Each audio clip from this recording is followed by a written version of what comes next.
Hey, what's going on guys? John here, and today I wanted to do a video review of the ASUS ROG Republic of Gamers Ultrawide monitor.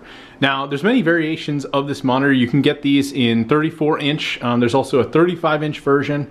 And what you may find is, depending on the model that you're looking at, some of these may have different compatibilities in terms of utilizing FreeSync or G-Sync. But I'm gonna go through and actually just share my thoughts on this. I've been using this particular 34-inch ultrawide now for going on 2 years. And I wanted to just share some of my thoughts and my overall experience with this. So this was the first ultrawide monitor that I've ever purchased. I kind of came from someone using like standard. This is a 27-inch monitor that I was using for a lot of my gaming. And I found that switching to ultrawide was probably one of the best decisions that I've ever made for gaming.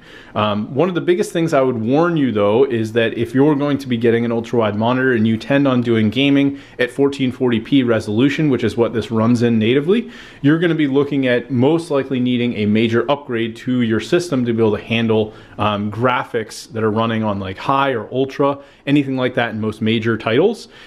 If you have, for example, a 3000 series EVGA card, or rather RTX card. In my case, I have EVGA. It doesn't matter the maker model, but a 3000 series card or one of the newer Radeon cards with a really good computer, you know, good CPU setup, motherboard, memory, everything, you can really get some solid frame rates at higher settings. One of the common games that I'm currently playing is a game called Hunt Showdown. They have some pretty intense graphics in that game. It's made by Crytek, who made Crysis, and it's probably one of the more graphically intensive games that I've played in terms of a shooting game that's come out over the last few years. And this particular monitor has G-Sync, so I'm able to utilize the G-Sync settings with that, with my RTX 3080, and I'm able to get around 70 to 80 FPS playing on all high settings, basically everything maxed out as high as it can go. Playing on an ultra-wide though, you may find that some games are natively set up for 1080p type 21:9 standard resolution settings. So with those games, you're either going to have black bars that kind of go down the side of the monitor on each side, basically around here.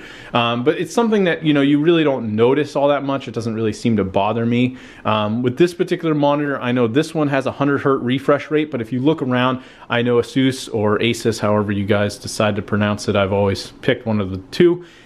Basically, you're going to find that you may have some higher refresh rate monitors available. I found that even at the 100 Hz, I'm able to play most shooting games and get really good frame rates without any issues. You just have to make sure that you set up everything within the NVIDIA control panel. This particular monitor also does natively have a stand that comes down around the base of it, and it has lights that then protrude through the base of it. I decided to do a dual mount setup here. I'm using an AVLT power dual mount. This works perfectly with this, and you have your standard 100 by 100 VESA mounting. So these connectors actually originally went to the lighting that was used in the base stand, which basically filled this entire center hole piece. I decided to go with the monitor arm mount, especially because I have a LG C1 here mounted an OLED behind this, so I can freely move this out of the way without worrying about the stand and put it underneath my second monitor and watch TV freely here at my desk, or even use this as a larger monitor if I want to. I really like the actual bezel on this. You have kind of a nice gray that goes through the base. I've never had any issues with the monitor in terms of like power issues or pixels, anything like that that has given me problems. In terms of your settings, you have a small, there's a little button that's right here. If I actually press this, you now get a menu that comes up and you can go through all your basic settings. So it tells me that I'm in G-Sync mode. I'm running at 3440 by 1440, which is going to be your native on a monitor like this. It tells you the model. You can go through and change all the different things that you'd want. So you've got like overclocking settings, and I'll just see if I can kind of do this with one hand.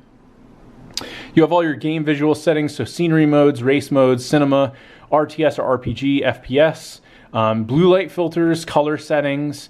You can change image settings, input selections, so you have a display port as well as an HDMI, and then any system settings that you want, you know, transparency, timeout, key lock, light and motion, ultimately a lot of different settings that you could utilize here. But I've been extremely happy with this monitor, using it now going on over 2 years. It's awesome for playing shooting games as well as RTS, anything really that you know, you're looking to play an awesome game on. The only problem, again, I would say would be that if you're going to be using an ultra wide, you have to keep in mind that ultimately games that are maybe not supporting this resolution are going to end up being a problem over time, and you're going to find that you're going to have those bars. I actually tried playing, for example, like Warcraft 3, which is an older game, and that had issues where the supports on the sides just didn't support this. So anyway, I hope you guys enjoyed the video review, and I'll talk to you later.